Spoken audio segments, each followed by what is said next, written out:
Sa isang maliit na baryo, may batang babae na ang pangalan ay Lyra. Tahimik siya at mahiyain.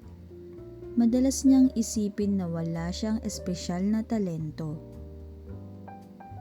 Hanggang sa isang araw, nag-anunsyo ang kanilang guro na magkakaroon ng araw ng talento.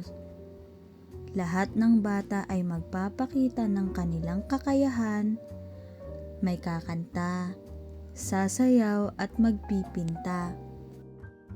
Hindi ako sasali. Wala naman akong talent, bulong ni Lyra.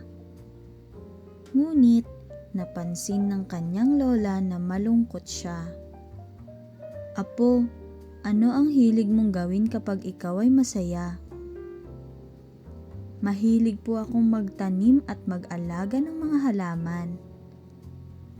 Ngumiti ang lola. Ay yan ang talento mo, ang magbigay buhay at mag-alaga. Kaya sa araw ng talento, sa halip na kumanta o sumayaw, nagdala si Lyra ng maliliit na paso na may tanim na bulaklak.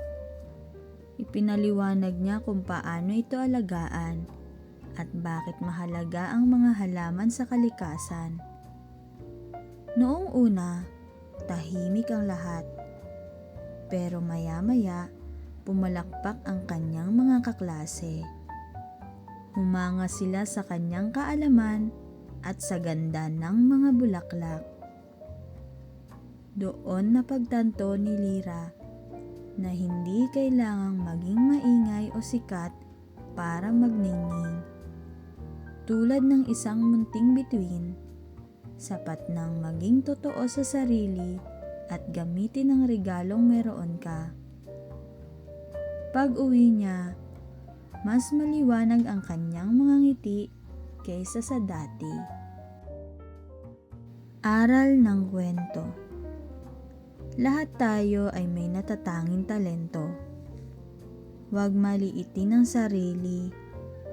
Magningning sa paraang ikaw lang ang makakagawa.